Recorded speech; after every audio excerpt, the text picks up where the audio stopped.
चौकशा करायची सवय उगा 7-12 उचकायच्या लोकांना काही गरज आहे का आपलं गिळले फेटा बांधावून निघाव ना.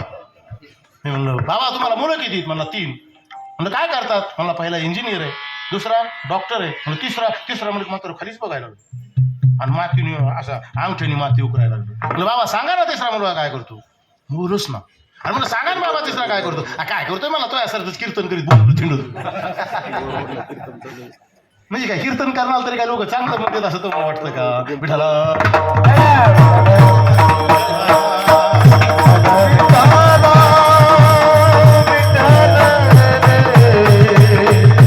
जनाशी युद्ध करावं लागतं आणि इकडे मनाशी युद्ध करावं लागतं का मन हे पंच विषयाकडे नेत असतं. कारण पंच विषय महाराज शब्द स्पर्श रूप रस आणि गंध एक इंद्रिय एका विषयाकडे उडत असतं. नाकाला वाटतं चांगला सुगंध मिळावा, जिभेला वाटतं घनो चोक खायला मिळावं. दत्ता भाऊ गुलाबजामुन रात्रीच्या सारखे बोलते गुलाबजामुन खालू घातले दत्ता भाऊन रात्री मला. अरे म्हणलं बाबा शुगर आहे मला काही नाही उद्या दवाखान्यात नेतो. न्यावं लागणार का उद्या? म्हणजे जिभेला गोड खावं असं वाटतं, कानाला सुंदर ऐकावं वाटतं. आहे की नाही? शिलोनची गाणी ऐकावं वाटते. शिलोन मागं पडलं म्हणा युट्यूब मुळे. आहे की नाही? चांगलं ऐकावं वाटतं. बेसूर उलसा झाला की असं करतो कानाला हात लावतो. ज्याला कळतंय त्याच्यातलं बरं का. आमच्या गुरुरी भीमसेन बाबाने जे कळलं तर बरं आहे, नाही तर येडीला सासराई सारखं माहेराई सारखं ती नवऱ्याला दादा म्हणती. बरेच कीर्तन करायचं मला त्यांना ताल नाही स्वर नाही कुणीकडे काय चाललंय याचा वेळ नाही. विठाला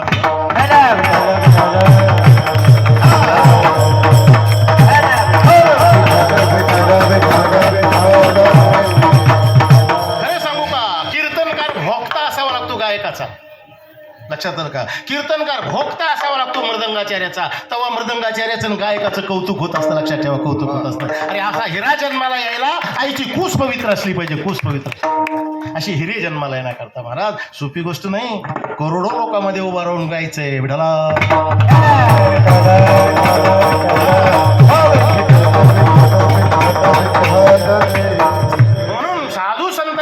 असावी लागते आणि आई वडिलांचा आशीर्वाद असावा लागतो. आज महाराज आम्ही या व्यासपीठावर उभा राहतो. हजारो नाही 10,000 लोक समोर असतात. ही आमच्या केवळ आणि माझ्या मात्या पितेची पुण्य आहे. मात्या पितेची पुण्य आहे आणि श्री गुरुचा आशीर्वाद आहे.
साठविला दाता त्रैलोक्याचा सावता सागर प्रेमाची अगर धरिला अवतार माळ्या घरी. माळी आला बरं कीर्तनाला. धन्य त्याची माता, त्याची आई धन्य आहे, त्याचा बाप धन्य आहे. पवित्र ते कुळ, पावन तो देश, जे ते हरीचे दास जन्म घेती. संत जन्म घेतात, असा कुलवान संत जन्माला येतो, ही आई वडिलाची पुण्याई असते महाराज. म्हणून महाराज सांगतात, हा जो साधू आहे, या साधूचं युद्ध आतमध्ये चालू असतं. ते जे विकार आहेत, काम, क्रोध, मद, मत्सर, दंभ आणि अहंकार, हे षड विकार आणि पंच विषय, जेत विषयाची मोठ झाडी, माझी काम क्रोधाची साकडी, चुका उन्याला पहाडी, सदवासनीच्या.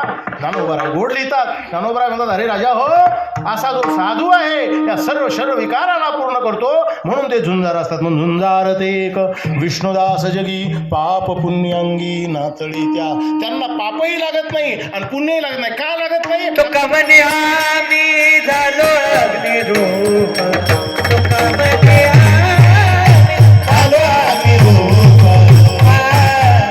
लागून दीपा पुण्य, लागून दीपा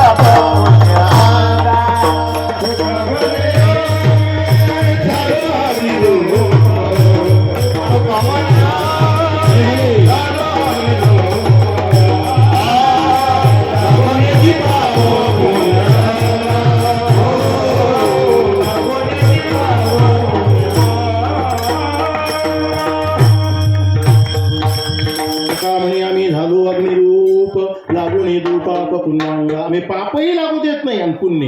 पण काही लोक म्हणतील का पुण्य पाप ठीक आहे, पण पुण्य का लागू देत नाही? संत पुण्य का घेत नाही? त्याचं कारण आहे, पुण्य जरी शिल्लक राहिलं तर पुन्हा जन्म. माऊली ज्ञानोबराय सांगतात ना, आपल्याला जन्म का प्राप्त होतो?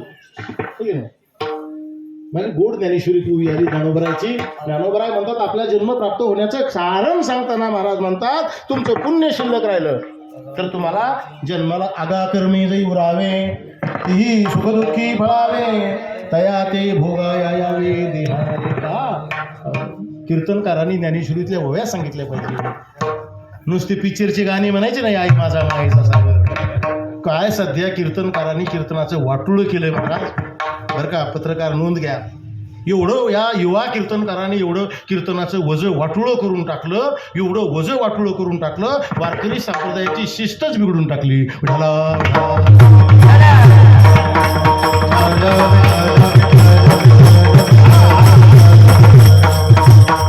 ज्ञानेश्वरीची ओवी म्हणा ना गौरू काका, ते गाथ्यातलं प्रमाण म्हणणार, सगळं माथ्यातलंच. आई माझा मायेचा सागर काय लई अवघड आहे गड्या, उळून जावया बाप. याच्याच बापाची याची गाठ भेट नाही, 6 लक्षात. म्हणून एका कीर्तनकाराने फार सुंदर पोस्ट केली होती राजभाऊ महाराज, मला फार आवडली ती. त्यांनी फेसबुकला अशी पोस्ट केली होती. ते म्हणले, मी गावकऱ्यांना विनंती करतो, तुमच्या गावात 1 जत्रा होत असेल तर 2 करा, 2 जत्रा होत असतील आणि तुमच्या गावात 3 जत्रा करा, आणि एका जत्रेला 1 तमाशा येत असेल तर 2 तमाशे आणा. पण कीर्तनाचा हात जोडून पाया पडून नम्रतेची विनंती, कीर्तनाचा तमाशा करू नका गडी हो. तमाशा, कारण संप्रदायाची शिस्त आणि भिस्त आहे, हे लक्षात ठेवा. आणि म्हणून आज वाईट झालंय महाराज. ज्ञानेश्वरीतली ओवी सांगितली पाहिजे, गाथ्यातली प्रमाण सांगितली पाहिजे, गीतेतला श्लोक म्हटला पाहिजे, आणि हेच वारकरी संप्रदायाला मान्य, अन्यथा नाही. विठाला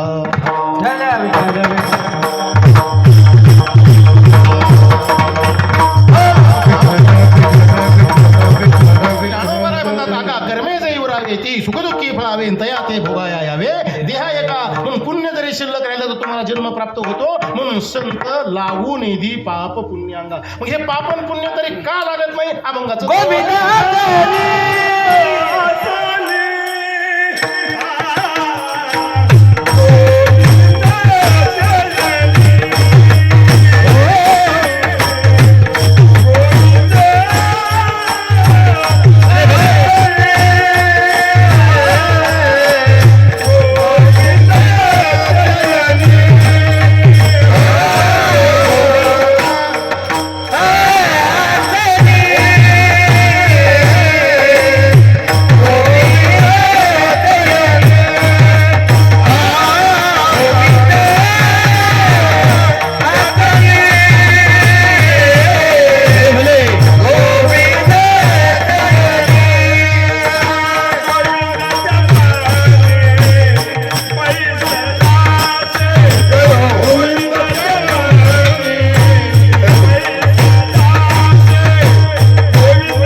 शयनी. म्हणून सेवेकरता निवडलेल्या अभंगाच्या द्वितीय चरणामध्ये साधूचं आंतरलक्षण सांगतात. महाराज म्हणतात गोविंद आसनी गोविंद शयनी.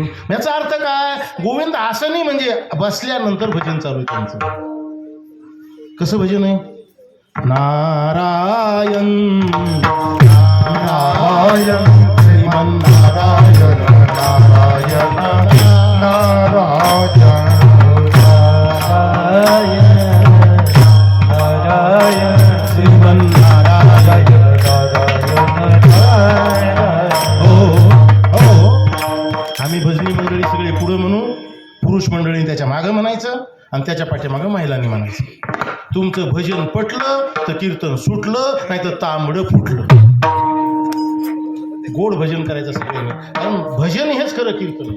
कीर्तन हे नामघोष निर्लज्ज करती हरीचे दास. भजन करा आणि सुंदर कॅमेरा फिरवा बरं का. भजन सगळे पुरुष मंडळी हात वर करतील, गोड भजन करतील.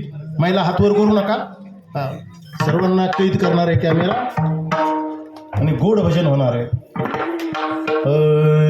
नारायण नारायण नारायण नारायण नारायण.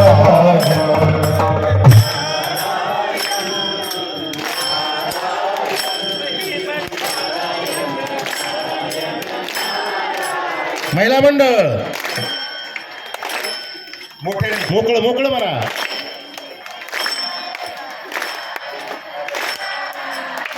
श्रीमन नारायण नारायण नारायण.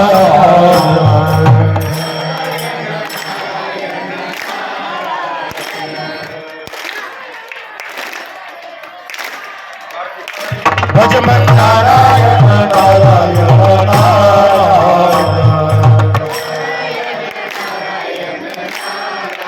महिला मंडळ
फार सुंदर सगळ्यांनी भजन केलं. सर्वांना धन्यवाद.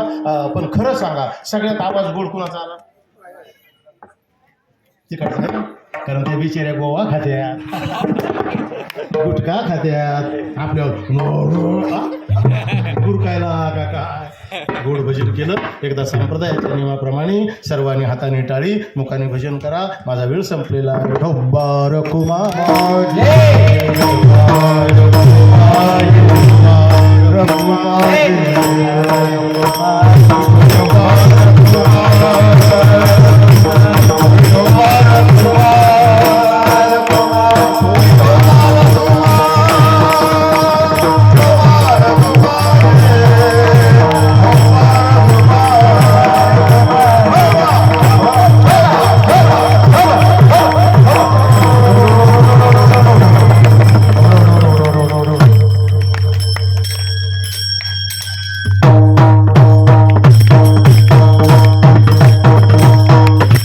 ज्ञानेश्वर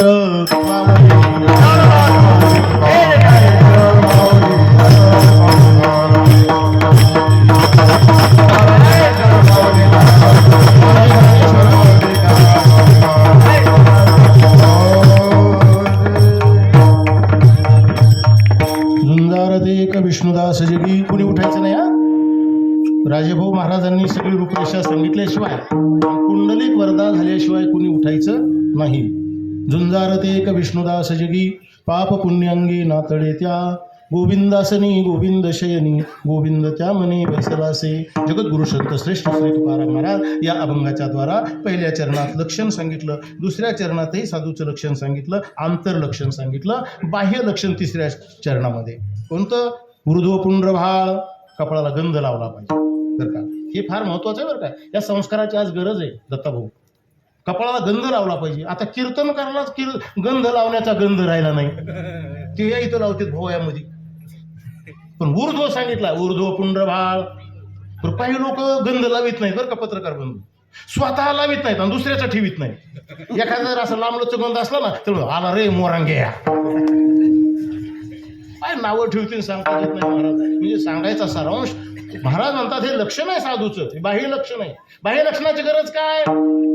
बाह्य गळ्यात जर मोठी माळ घातली, कपाळाला जर गंध लावला, उभा गंध लावला आणि जर त्या एखाद्याला तमाशाला जायची आवडच निर्माण झाली तर तो विचार करतो, जाऊ का कसं, जाऊ कसं.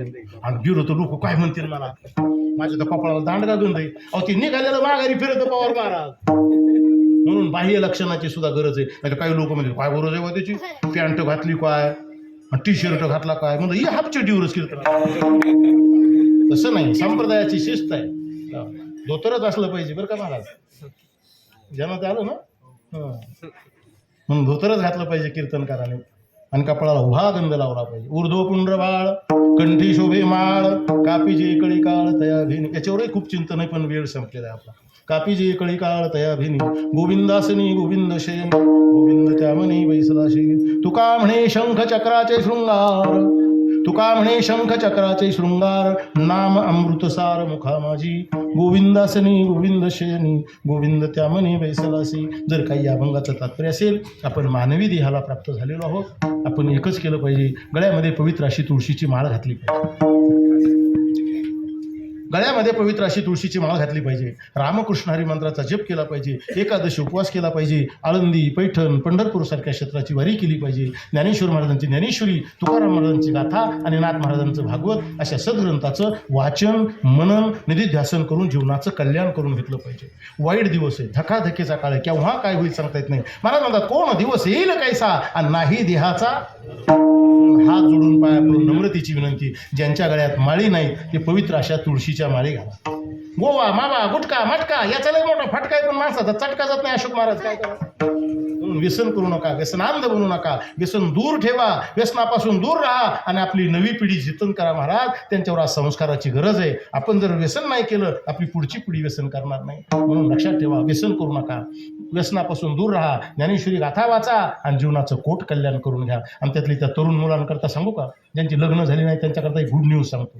या उभ्या महाराष्ट्रातल्या बरं का पत्रकार बंधू, या उभ्या महाराष्ट्रातल्या मुलींनी असं ठरवले, ज्याच्या गळ्यामध्ये तुळशीची माळ आहे त्याच्याच गळ्यात लग्नाची माळ.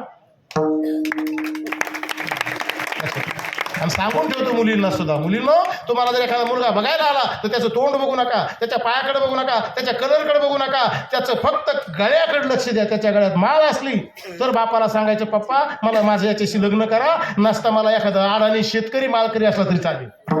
क्लिअर सांगायचं. लक्षात आलं का?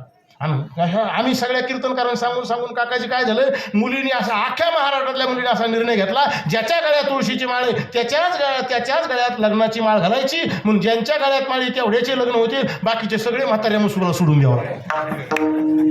मग बघा काय करायची ती. म्हणून गळ्यात पवित्र तुळशीची माळ घाला, रामकृष्ण हरी मंत्राचा जप करा, एकादशी उपवास करा, आळंदी पंढरपूरची वारी करा आणि बनेल तेवढं प्रभूचं भजन करा. एवढाच मोलाचा संदेश देऊन सेवेला या ठिकाणी विराम देतो. थोडं जाता जाता आपल्याला एक महत्त्वाचं सांगायचं. आपण सर्व